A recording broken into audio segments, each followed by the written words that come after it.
Exodus 14. At Etham the Lord said to Moses, Tell the people of Israel to turn back and camp across from Pi-hahiroth near Baal-zephon, between Migdol and the Red Sea. The king will think they were afraid to cross the desert and that they are wandering around, trying to find another way to leave the country.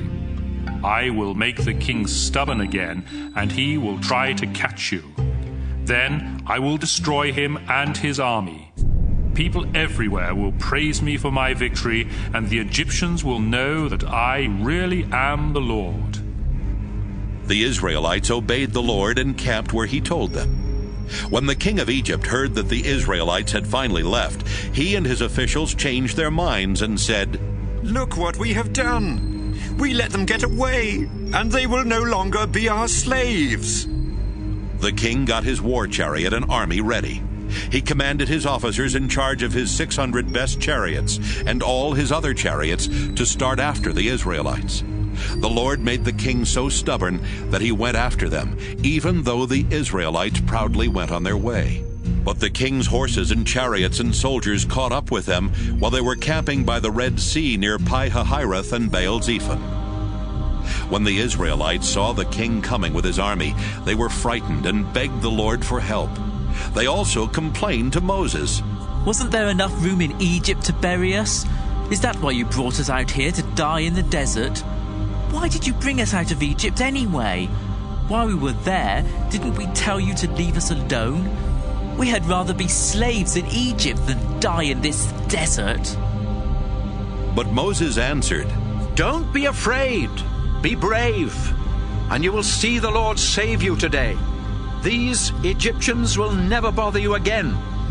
The Lord will fight for you, and you won't have to do a thing. The Lord said to Moses, Why do you keep calling out to me for help? Tell the Israelites to move forward. Then hold your walking stick over the sea. The water will open up and make a road where they can walk through on dry ground. I will make the Egyptians so stubborn that they will go after you. Then I will be praised because of what happens to the king and his chariots and cavalry. The Egyptians will know for sure that I am the Lord. All this time God's angel had gone ahead of Israel's army, but now he moved behind them. A large cloud had also gone ahead of them, but now it moved between the Egyptians and the Israelites. The cloud gave light to the Israelites, but made it dark for the Egyptians, and during the night they could not come any closer. Moses stretched his arm over the sea, and the Lord sent a strong east wind that blew all night until there was dry land where the water had been. The sea opened up, and the Israelites walked through on dry land with a wall of water on each side. The Egyptian chariots and cavalry went after them. But before daylight, the Lord looked down at the Egyptian army from the fiery cloud and made them panic. Their chariot wheels got stuck, and it was hard for them to move. So the Egyptians said to one another, Let's leave these people alone. The Lord is on their side and is fighting against us. The Lord told Moses, Stretch your arm toward the sea. The water will cover the Egyptians and their cavalry and chariots. Moses stretched out his arm, and at daybreak the water rushed toward the Egyptians. They tried to run away, but the Lord drowned them in the sea. The water came and covered the chariots, the cavalry, and the whole Egyptian army that had followed the Israelites into the sea. Not one of them was left alive. But the sea had made a wall of water on each side of the Israelites, so they walked through on dry land. On that day, when the Israelites saw the bodies of the Egyptians washed up on the shore, they knew that the Lord had saved them. Because of the mighty power he had used against the Egyptians, the Israelites worshipped him and trusted him and his servant Moses. Exodus 15. Moses and the Israelites sang this song in praise of the Lord. I sing praises to the Lord for his great victory. He has thrown the horses and their riders into the sea. The Lord is my strength, the reason for my song, because he has saved me. I praise and honor the Lord. He is my God and the God of my ancestors. The Lord is his name, and he is a warrior. He threw the chariots and the army of Egypt's king into the Red Sea, and he drowned the best of the king's officers. They sank to the bottom just like stones. With the tremendous force of your right arm, our Lord, you crushed your enemies. What a great victory was yours as you defeated everyone who opposed you. Your fiery anger wiped them out as though they were straw. You were so furious that the sea piled up like a wall and the ocean depths curdled like cheese. Your enemies boasted that they would pursue and capture us, divide up our possessions, treat us as they wished, then take out their swords and kill us right there. But when you got furious, they sank like lead, swallowed by ocean waves. Our Lord, no other gods compare with you, majestic and holy, fearsome and glorious, miracle worker. When you signaled with your right hand, your enemies were swallowed deep into the earth. The people you rescued were led by your powerful love to your holy place. Nations learned of this and trembled. Philistines shook with horror. The leaders of Edom and of Moab were terrified. Everyone in Canaan fainted, struck down by fear. Our Lord, your powerful arm kept them still as a rock until the people you rescued for your very own had marched by.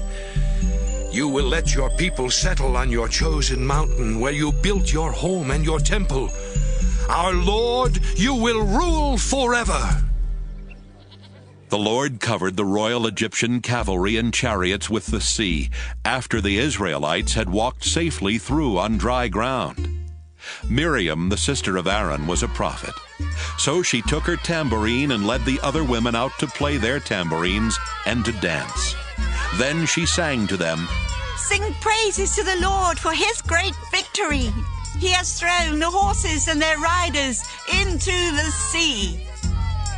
After the Israelites left the Red Sea, Moses led them through the Shur desert for 3 days before finding water. They did find water at Marah, but it was bitter, which is how that place got its name. The people complained and said, "Moses, what are we going to drink?"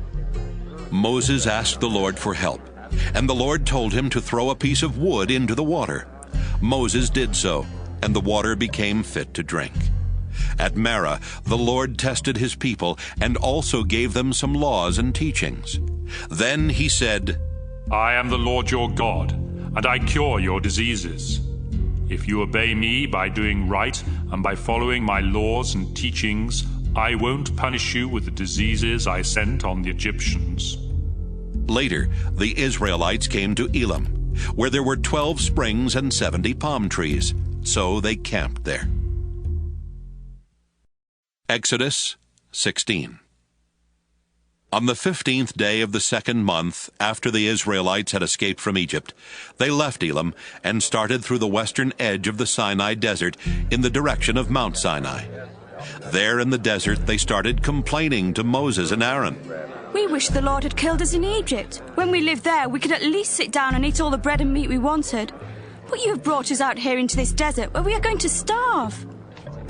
The Lord said to Moses, I will send bread down from heaven like rain. Each day the people can go out and gather only enough for that day. That's how I will see if they obey me. But on the 6th day of each week they must gather and cook twice as much. Moses and Aaron told the people, This evening you will know that the Lord was the one who rescued you from Egypt. And in the morning you will see his glorious power, because he has heard your complaints against him. Why should you grumble to us? Who are we?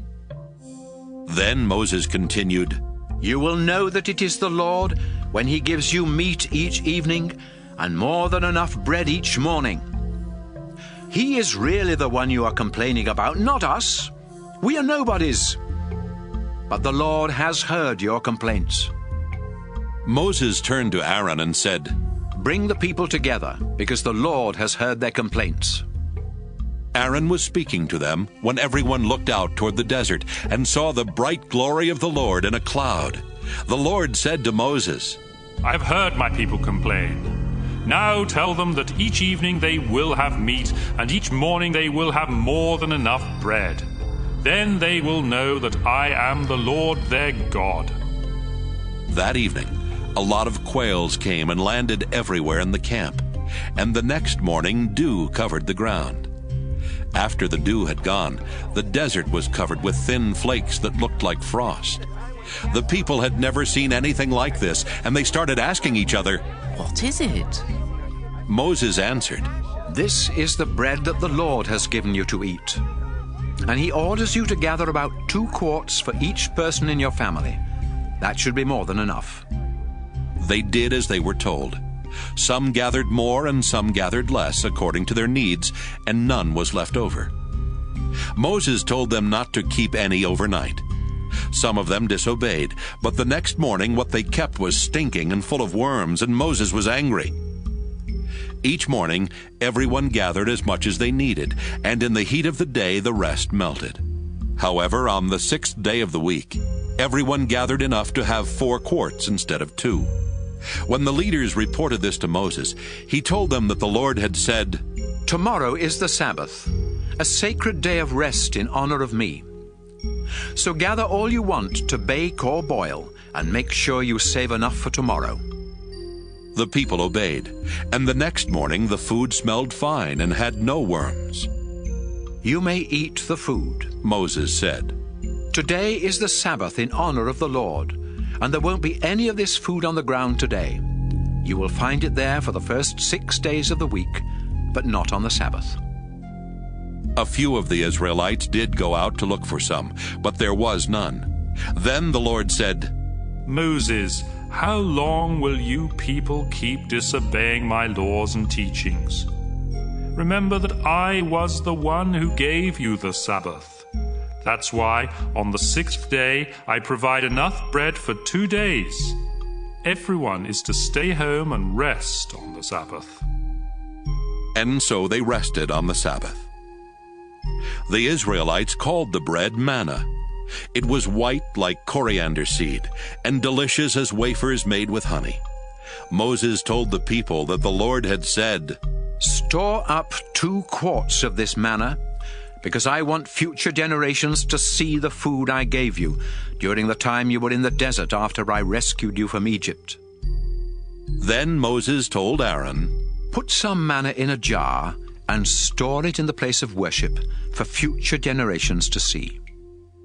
Aaron followed the Lord's instructions and put the manna in front of the sacred chest for safekeeping. The Israelites ate manna for 40 years before they came to the border of Canaan that was a settled land.